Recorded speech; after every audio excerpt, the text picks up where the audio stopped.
Hi girls, it's story time again. Are you ready for another story from Mimi and Grammy? I hope so, because today's story is Sleeping Beauty. Okay, settle down, sit down. We're going to read the story. Once upon a time in a faraway land there lived King Stefan and his queen, who held a great feast to celebrate the birth of their daughter Aurora. King Hubert of a nearby kingdom and his young son Philip were guests at the feast. The two kings made plans for Prince Philip and Princess Aurora to marry on Aurora's 16th birthday. Three good fairies, Flora, Fauna, and Merryweather, also attended the party. Each of them brought a special gift. Flora gave the princess the gift of beauty. Fauna gave the princess the gift of song. Finally, Merryweather approached the cradle.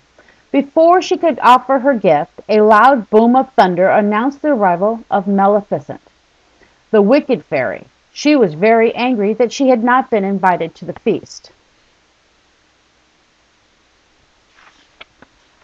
Maleficent looked down at the sleeping infant.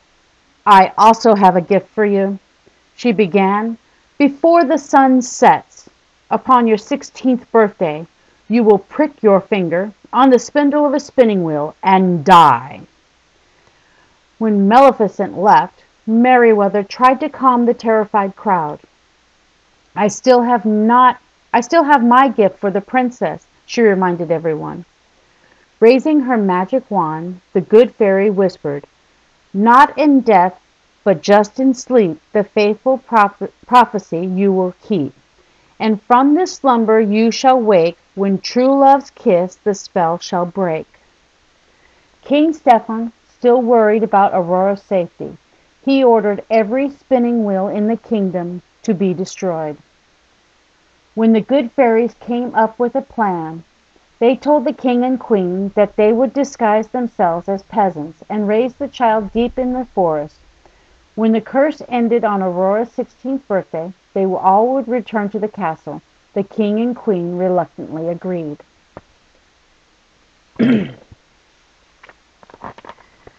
Flora, Fauna, and Merryweather gave Aurora a new name, Briar Rose.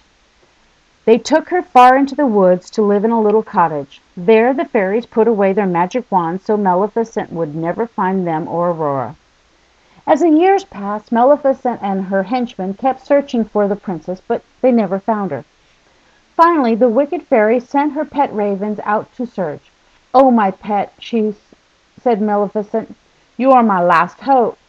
Circle far and wide, search for a maiden with hair of shiny gold, lips as red as a rose. Go and do not fail me."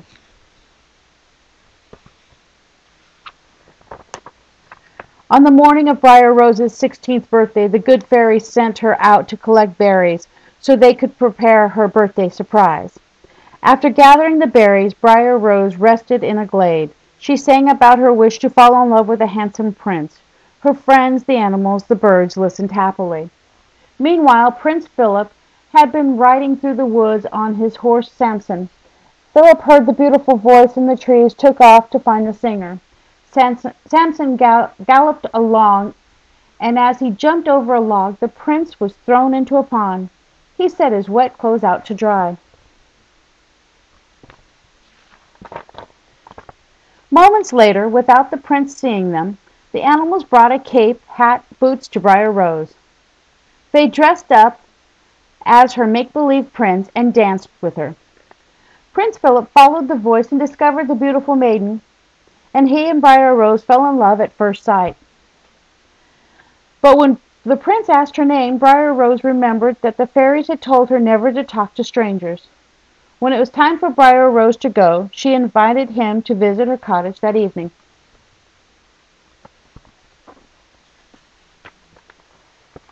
Meanwhile, the three fairies were having a difficult time with their party preparations. Fauna made a lopsided birthday cake. Flora and Merryweather had made a special dress for Briar Rose, but something about it just didn't look quite right. The good fairies needed a touch of magic to help them, so they agreed to use their wands just this once.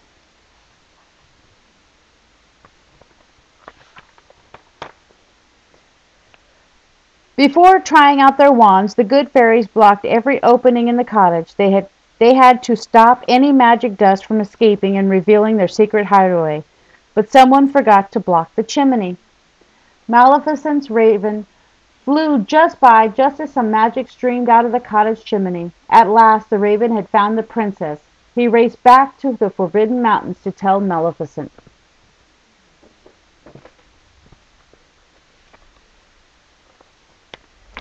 By the time Briar Rose returned to the cottage, the party was ready. She thanked Flora, Fauna, and Merryweather for the beautiful new dress and the delicious cake. "This is the happiest day of my life," she said. Then she told them about the handsome stranger she had met in the woods. "I invited him to come here this evening," she explained.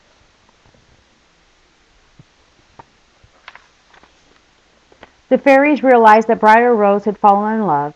"It's time we told her the truth," Fauna said sadly.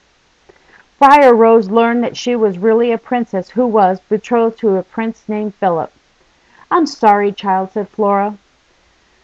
"Tonight we're taking you back to your parents, the king and queen."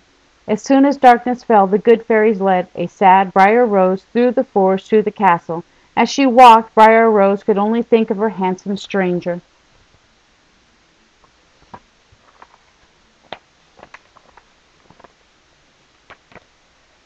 At the castle, Flora, Fauna, and Merryweather left Aurora in a quiet room to rest. Suddenly a strange glowing light appeared. Aurora followed it into a trance-like state. It led her to a winding staircase to an attic room. Inside the room was Maleficent, waiting by a spinning wheel. Aurora reached out. She pricked her finger on the spindle and fell to the floor. As soon as the good fairies discovered Aurora, they cast a spell over the kingdom, putting everyone to sleep. This would save the king and queen from a heartbreak and give the good fairies time to find Aurora's true love. Only true love's kiss could break the spell. Between snores, the fairies heard King Hubert mention something about his son Prince Philip wanting to marry a peasant girl.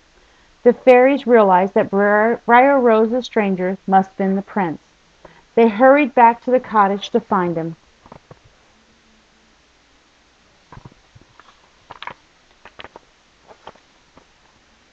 But they were too late. Maleficent had captured Prince Philip and was keeping him prisoner in her dungeon. The good fairies went to Maleficent's dungeon and freed the prince. Then they gave him the magic shield of virtue and the sword of truth.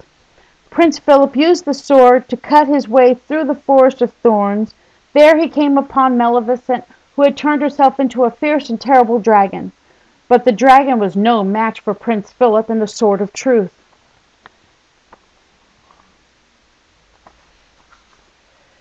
After slaying the dragon, Philip raced back to the castle and found Aurora kneeling down beside her. He kissed her gently. The princess awakened with a smile. Flying about, the good fairies woke everyone in the castle, and that night the prince and princess danced happily in each other's arms. The end. Wasn't that a great story? I hope you liked it. Okay, again, Mimi loves and misses you, and so does Papa. Mwah. I'll see you the next time. Bye-bye.